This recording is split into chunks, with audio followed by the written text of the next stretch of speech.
हमारे देश में युवाओं की सबसे पहली जो चॉइस होती है वो यही सोचते हैं कि सरकारी नौकरी लग जाए और उसके बाद ज़िंदगी सेट है, क्योंकि आपको सरकारी सुविधाएं तो मिलेंगी ही, इसके साथ आपको पेंशन की सुविधा भी सरकार देती है। लेकिन इस शिक्षक को देखने के बाद आप यही कहेंगे कि सरकारी नौकरी से भली प्राइवेट नौकरी।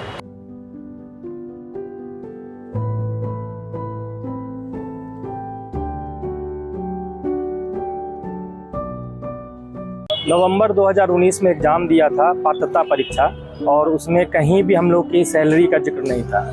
जब हम लोगों ने एग्ज़ाम दिया, फरवरी में रिज़ल्ट निकला, तो काफ़ी उमंग था कि हम लोग ज्वाइन करेंगे। फिर कोरोना काल आ गया तो वो रुक गया। फिर 2.5 साल के बाद हमें ज्वाइनिंग दी गई और उसमें 8,000 का सैलरी और अंशकालिक का एक लगा दिया गया।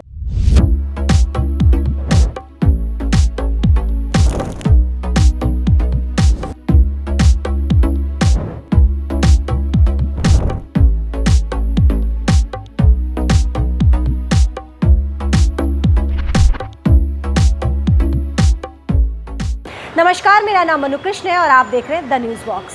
भारत के युवा और उनके परिवार वाले यही चाहते हैं कि एक बार बेटा या बेटी की नौकरी अगर सरकारी लग जाती है तो आगे की आने वाली जो ज़िंदगी है उसमें बहुत ज़्यादा चिंता या परेशान नहीं होना पड़ेगा, क्योंकि सरकारी नौकरी को सेफ माना जाता है हर लिहाज से।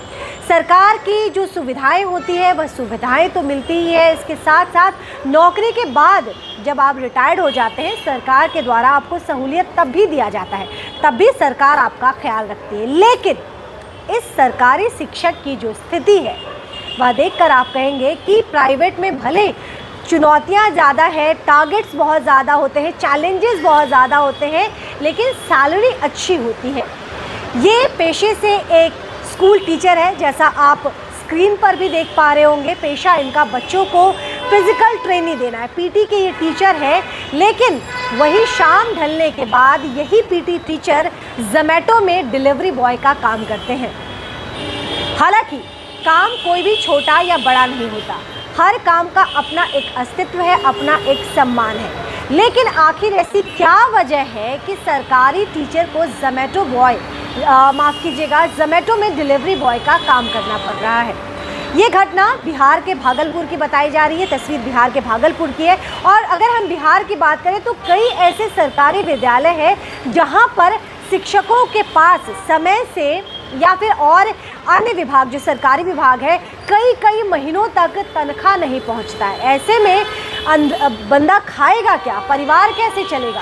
हालांकि इनके हालात क्या है ये हमें नहीं पता, लेकिन कुछ तो आपत्ति ज़रूर होगी, कुछ तो मुसीबत ज़रूर होगी कि सरकारी दिन भर स्कूल में बच्चों के साथ माथा खपाने के बाद शाम को जब आदमी सुकून चाहता है, घर में चाय नाश्ता परिवार के साथ करना चाहता है, उस वक्त ये डिलीवरी बॉय के काम पर निकल जाते हैं।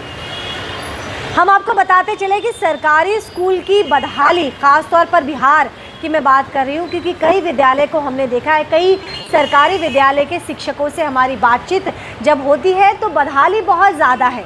और इन जो शिक्षक है इनकी क्या मजबूरी है ये फ़िलहाल कहना मुश्किल है, लेकिन अलग अलग इस तस्वीर को सामने आने के बाद लोग अलग अलग प्रतिक्रिया दे रहे हैं। कोई लोग इनके जज्बे को सलाम कर रहे हैं, क्योंकि एक इंसान दो नौकरी कर रहा है। सरकारी नौकरी तो आदमी समय के बचत के लिए करता है। 8 घंटे की नौकरी आपने कर ली, उसके बाद आपकी ज़िंदगी में आराम ही आराम, यानी कि 24 घंटे में अगर मोटी भाषा में जो समझने की कोशिश करें तो 8 घंटे के बाद 24 घंटे में सिर्फ आपको 8 घंटे या 9 घंटे ही एक्स्ट्रा काम करने पड़ते हैं। इसके बाद आपकी ज़िंदगी बिल्कुल सुकून में, आपका दिन सुकून में बीतता है। लेकिन अगर ये सरकारी टीचर जो कि पीटी टीचर है, छोटे छोटे बच्चों के साथ आपको देखा, और छोटे छोटे बच्चों को ये बहुत प्यार से हैंडल कर रहे हैं, बहुत जेंटली बच्चों को हैंडल कर रहे हैं। लेकिन ऐसे में अगर ये अपनी नौकरी ख़त्म करने के बाद शाम को जब ये ज़ोमैटो में डिलीवरी बॉय का काम करें तो जाहिर सी बात है कुछ ना कुछ तो इनकी मुसीबत ज़रूर रही होगी, कुछ ना कुछ तो ज़िंदगी में आपदा ज़रूर होगी। लेकिन हम वही कह रहे हैं कि समाज में एक टैबू बना हुआ है, पुरुष रो नहीं सकते, पुरुष कमज़ोर नहीं बन सकते। आखिर क्यों? ये मापदंड किसने तय किया और किससे पूछ के तय किया? पुरुष के ऊपर हम तमाम जिम्मेदारी डालकर निश्चिंत हो जाते हैं।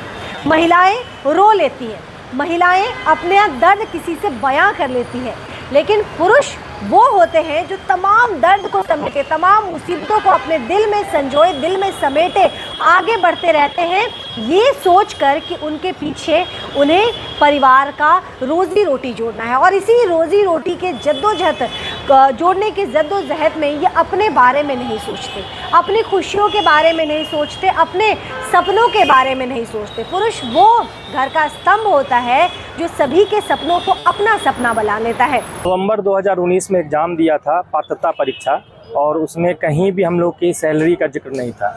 जब हम लोगों ने एग्ज़ाम दिया, फरवरी में रिज़ल्ट निकला, तो काफ़ी उमंग था कि हम लोग ज्वाइन करेंगे। फिर कोरोना काल आ गया तो वो रुक गया। फिर 2.5 साल के बाद हमें ज्वाइनिंग दी गई और उसमें 8,000 का सैलरी और अंशकालिक का एक लगा दिया गया। इससे पहले जो हमारे शिक्षक हैं, जो भी बड़े भाई हैं, वो लोग 42,000 पा रहे हैं, पूर्णकालिक हैं, और हमें सिर्फ 2 घंटे की ड्यूटी रहती है और उसके अलावा स्पोर्ट्स में कहीं भी सारा काम लिया जाता है।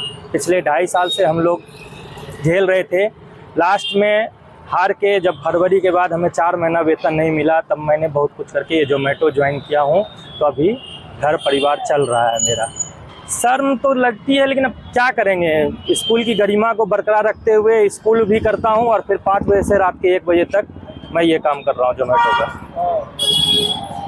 इस शिक्षक के जज्बे को सलाम है। ख्याल रखिएगा, जल्द आपसे दोबारा जुड़ूंगी। देखते रहिए द न्यूज़ बॉक्स।